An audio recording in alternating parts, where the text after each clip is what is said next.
voilà, rester aligné à ce que je veux faire me donne l'impression que je travaille pas, quoi, que je m'éclate. Bienvenue sur le podcast Flow and Cash Flow. Aujourd'hui, on accueille Alexia. Alexia, la première question que je voudrais te poser, c'est qu'est-ce que tu as accompli dernièrement dans ta vie qui t'a ramené beaucoup de fierté? Au niveau pro ou au niveau perso, tu veux? Comme tu veux, c'est toi qui veux. On peut faire les deux. Euh, Niveau perso, tout bêtement, je suis devenue secouriste Croix-Rouge depuis 1 an, donc je suis fière de cette casquette supplémentaire que je me suis rajoutée. Donc, je suis formée comme un pompier, sauf le feu. Et du coup, voilà, c'est une façon pour moi de contribuer encore à aider les gens. Donc ça, c'est mon côté perso. Et côté pro, ma plus grosse fierté, on va dire, c'est après un très gros coup dur que j'ai subi il y a 6 mois, puisque j'ai perdu mon neveu, l'équivalent de mon fils, et ben d'avoir réussi quand même à rebondir et à reprendre le dessus. Alors on sera toujours écorché vif, mais voilà, la vie reprend, la vie continue, et la vie continue même avec d'autres symboles du coup, et encore plus fort. Voilà ma fierté de rebondir, la résilience. Eh ben, merci de nous partager ces épisodes de vie qui sont pas faciles en effet. Et c'est vrai que continuer chaque jour avec de la joie, Hmm. malgré tout, avec tout, bah du coup c'est vrai que c'est un challenge bah, qui arrive à tout le monde et on a tendance à l'oublier ou à pas le montrer ou à pas le voir tous les jours. Mais c'est vrai que c'est la vie d'entrepreneur aussi. Alors bravo pour ça. Totalement. Ah oui, oui, parce que là, oui, j'ai vu un peu le côté négatif de la vie d'entrepreneur où bah, j'aurais été salarié, je me serais mis sous une couette avec un arrêt maladie pendant 3 mois et puis pas bouger, pleurer, machin. Là, j'étais entrepreneur, donc avec mes clients, je me suis accordé une semaine et puis je suis repartie pour leur expliquant bien que j'avais zéro créativité et que j'étais en mode robot. Mais en même temps, a posteriori, je me dis c'est ce qu'il faut parce que de toute façon, il y a un moment, il faut repartir. Donc, bah, l'entrepreneuriat m'a remis sur la selle rapidement. Bah, du coup, ça m'amène à te poser la question suivante qui apparaît un peu comme une évidence. Qu'est-ce que tu poses comme action, du coup, toi, au quotidien pour prendre en charge ta charge mentale, justement, et l'alléger ou alors la prendre en charge pour justement ne pas te retrouver submergé peut-être avec des sacs à C'est traiter? ça. Bah, comme je te l'ai peut-être déjà dit, mais moi en plus déjà je suis vraiment spécialisée sur tout ce qui est organisationnel, structuration, automatisation. Je me l'applique déjà à moi-même, c'est-à-dire quand même voilà des organisations, un Notion qui est mon deuxième cerveau, où je pose tout comme ça, j'ai pas besoin de garder ça en tête. Une structuration quand même jour après jour. Je me mets toujours des objectifs tous les jours à faire et je m'y tiens, des to-do list. Pas à rallonge forcément, mais au moins comme ça, voilà, ça me met le cadre. Et après, ben, au niveau mental, je déteste de plus en plus travailler dans la frustration. Et c'est pour ça en plus que je suis entrepreneur et c'est ce que j'aime parce que voilà, ça me permet tous les jours de faire quelque chose que j'aime. Et du coup, bah, voilà, rester aligné à ce que je veux faire me donne l'impression que je travaille pas, quoi, que je m'éclate. Tu vois, c'est des trucs, ça fait plus de 3 ans que je suis entrepreneur. Il y en a qui vont me taper sur les doigts. 3 ans que j'ai pas pris de congé. Que ma plus grosse déconnexion de mon ordinateur, c'est 72 heures. Mais franchement, je le ressens pas comme ça. Parce qu'en parallèle, bah, je prends mon ordinateur et puis je vais voyager. Donc voilà, tu vois, c'est cet équilibre. M'éclater, jamais faire dans la frustration, mes propres horaires. Donc ça, je suis pas du matin déjà. Donc tout ça fait que je kiffe de me lever tous les matins, quoi. Alors, comment tu fais concrètement? Parce que du coup, Notion, tu as des idées. J'imagine que c'est ton feu intérieur qui est en activité et que du coup, c'est ça qui t'apporte du dynamisme et qui se nourrit et qui se nourrit et qui se nourrit, ce qui fait que t'es pas épuisé, j'imagine, depuis 3 ans. Et comment tu fais justement quand tu veux décharger dans ton Notion? Tu décharges, par exemple, tu as une idée, tu décharges tout, ou alors tu te retrouves parfois à devoir revoir tes objectifs parce que du coup tu te retrouves à prioriser des choses parce que du coup ça te devient tellement important et essentiel. Comment tu t'organises? C'est ça. Déjà en premier lieu, voilà, je suis assez multipotentielle, donc j'ai souvent beaucoup d'idées qui arrivent et je gère quand même ma multipotentialité, à savoir que je sais qu'il faut pas que je m'éparpille. Donc voilà, dans le Notion, j'y mets mes idées en me disant elles sont là, je vais les travailler, mais focus-toi sur ça, Alex, parce que là, faut rester voilà, aligné. Mais je sais qu'elles sont là, donc je vais aller les piocher. Et je m'autorise à... Enfin, je m'autorise, oui, c'est normal d'ailleurs. À me faire, si tu veux, des bilans, à bilan de fin de semaine, bilan à la fin du mois, bilan de fin d'année, que j'adore le bilan de fin d'année, et ça me repose les priorités, ça me repose, voilà, en effet, est-ce que mon équilibre vie pro-perso, il est encore OK? Enfin, tu vois, et puis ça me permet aussi de faire le bilan, hein, parce que des fois, on a tellement la tête dans le guidon qu'on se rend pas compte de ce qu'on a fait, on se dit, ah, j'ai pas fait ça, j'ai pas fait ça, puis quand tu refais, tu fais... Ah ouais, mais quand même, enfin, tu vois, je sais pas, tu te dis, j'ai pas trouvé beaucoup de nouveaux clients, et puis à la fin, tu te dis, ah ouais, mais quand même, j'ai fait autant par mois de prospection, en fait, tu vois, et ça te redynamise aussi là-dessus, en train de te dire, non, non, mais des fois, il y a des jours, je suis en train de me dire, t'es un peu parti dans tous les sens, et ton jour, ta journée, elle a pas été méga productive, et puis à l'inverse, tu te dis, oui, mais regarde, j'ai appelé telle personne, on a discuté pendant 1 heure, ça m'a fait naître une idée. Enfin, tu vois, savoir aussi s'autoriser à pas toujours être productif. Et dans ta vie professionnelle, est-ce que tu as déjà eu un événement ou une rencontre qui a pu être game changer? Alors, je sais pas, peut-être le moment où tu es passé à l'entrepreneuriat ou alors juste après, pendant que tu étais entrepreneur, est-ce qu'il y a des événements ou des personnes qui vraiment ont Mm. changé quelque chose de fort? Ouais. Quand j'ai quitté le salariat, que je me suis mis en entrepreneur, c'était pendant le confinement, comme beaucoup, hein. Et du coup, je m'étais formée, puisque de toute façon, j'étais bloquée à la maison, sur le dropshipping et le e-commerce. Euh, on passe beaucoup par là. Je l'ai fait pendant 1 an et tout. Je me suis éclatée. J'ai fait mes petites boutiques et tout. Je me suis arrêtée parce que j'avais plus trop de budget pour les pubs. Mais au bout d'1 an, si tu veux, j'ai rencontré par un webinaire encore une personne qui avait une académie d'assistante virtuelle.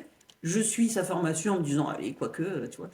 Et plus elle dévoilait ce que l'assistante virtuelle faisait, plus je me disais, mais Alex, en réalité, t'es assistante virtuelle, quoi. Tu vois, alors que pendant 1 an, j'ai jamais été capable de dire que j'étais dropshippeuse ou e-commerçante. Tu vois, je disais, bon, je bosse dans le digital. Tu vois, j'arrivais pas à mettre une étiquette. Alors que quand elle a présenté le boulot d'assistante digitale, sachant que moi j'étais secrétaire médicale quand même avant, si tu veux, ça a fait sens, ça a fait un lien, c'est-à-dire, mais pendant des années, tu as aidé des médecins à tout gérer, en dehors du médical bien sûr, mais à gérer le cabinet à côté d'eux et tout pour leur laisser faire leur zone de génie qui est le médical. Et là, assistante digitale, mais tu vas faire la même chose, mais pour un entrepreneur, pour voilà, lui laisser sa zone de génie et toi tu gères le reste, quoi.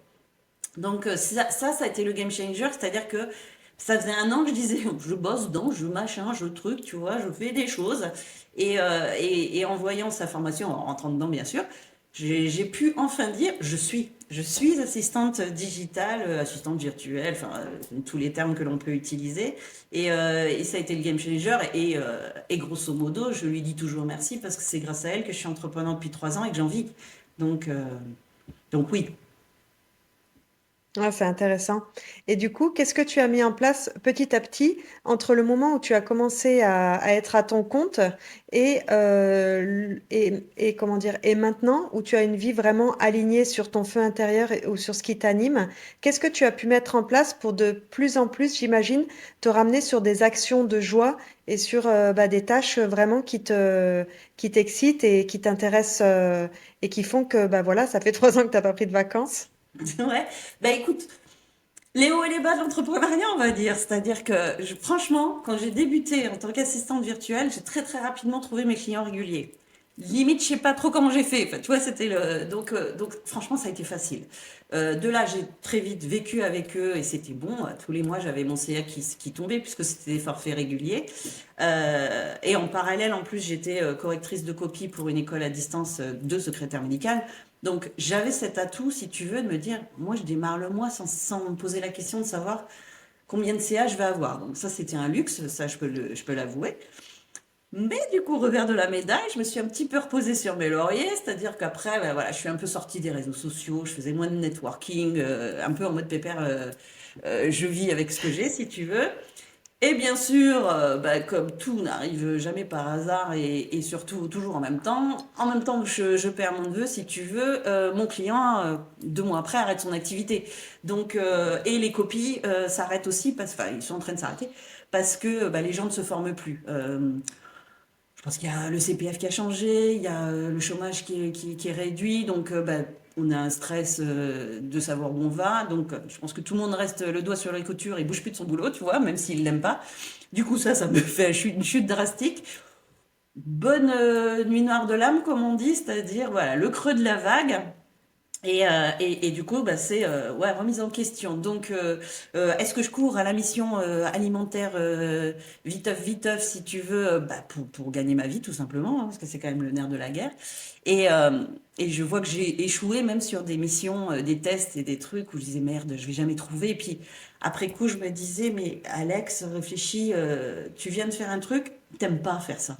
Donc c'est normal que tu n'aies pas eu le rendu qu'ils attendaient parce que c'est pas un truc qui t'éclate et du coup, tu vas pas aimer ce que tu fais. Ils vont pas aimer ce que tu fais, ce qui est normal et tout, et personne sera satisfait.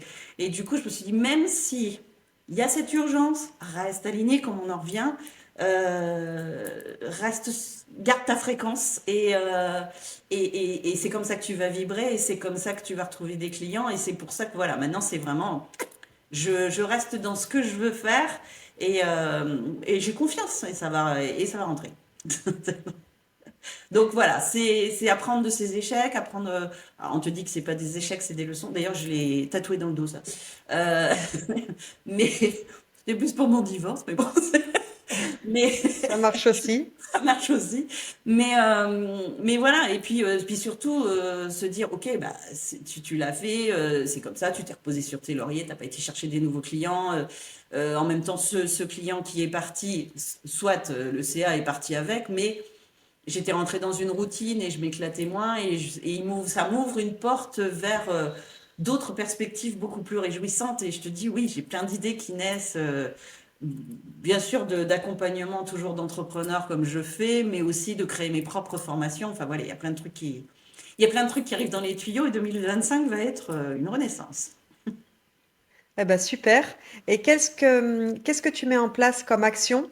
Sur quels canaux tu vas? Quelle stratégie tu mets ensemble en ce moment en construction pour justement aller magnétiser à toi les clients de ton travail et surtout de ce qui te plaît et ce qui t'anime? Ouais, bah, j'ai corrigé ce que je n'ai pas fait avant, hein. Du coup, je suis revenue sur les réseaux sociaux bien comme il faut. Alors, j'avoue que j'ai plus d'affinité avec LinkedIn. Donc, j'ai essayé au début, allez, vas-y, tu fais LinkedIn, Facebook, Insta en même temps, c'est chronophage. C'est pas le même discours, c'est pas les mêmes visuels, donc c'est quand même un travail. Et puis, maintenant que dans mon idée, je veux d'un côté accompagner des entrepreneurs qui sont déjà bien développés et qui justement ont besoin de l'épaule pour s'appuyer et continuer, ça c'est LinkedIn. Et ma formation que j'ai envie de développer qui serait plus sur un bébé entrepreneur naissant, elle sera sur Insta. Donc tu vois, je vais créer deux choses différentes. Du coup là, je me focalise plus sur LinkedIn. Je poste depuis plus ouais, un mois ou deux déjà.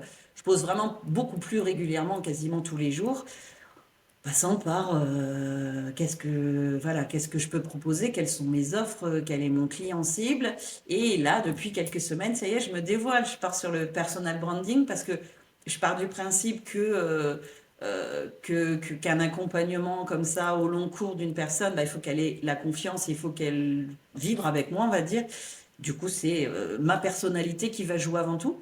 Donc là, je suis à fond, voilà, dans le personal branding mais je te dirais à ma sauce, c'est-à-dire, voilà, je le fais vraiment au feeling et avec mon cœur et pas foncièrement en train de regarder si l'algorithme a réagi ou pas. Peut-être un tort, hein, d'ailleurs. Mais bon, je pars du principe que l'authenticité, c'est toujours quelque chose qui va ressurgir. Et puis les posts LinkedIn formatés, ça m'énerve. Donc voilà. Ok, super. Donc si on veut te retrouver pour en apprendre un peu plus sur toi, on se penche sur ton LinkedIn, c'est Sur ça? mon LinkedIn, avec mon nom qui s'affiche et tout, c'est la même chose, ouais. Donc ça y est, Ok. j'affiche les couleurs. Mon Insta, c'est pareil, j'avais 2 pages pro, perso. Je vais tout réunir au même endroit parce qu'après tout, c'est moi. que je vends, tu vois. Avec toutes mes aspérités et toute mon expérience et pas besoin de me mettre sous un nom d'entreprise, entre guillemets. Donc ça va être sur la page perso, si ce n'est qu'elle a jamais été perso. J'ai jamais posté ce que je mange le midi ou des choses comme ça, tu vois. Donc, mais en même temps, sur ma page Insta, il y a du mindset. Il y a beaucoup de citations de mindset, mais parce que ça me parle en ce moment, quoi. Ok, eh ben écoute Alexia, merci. On en a fini pour la première partie de ce podcast. Si tu as aimé cet épisode, tu peux laisser 5 étoiles sur Apple Podcast ou Spotify. Et bien sûr, partage-le à quelqu'un qui pourrait en avoir besoin. Tu peux me taguer et laisser un commentaire. J'adore avoir ton feedback. Ça m'aide à grandir et à proposer des épisodes qui te ressemblent. Belle journée!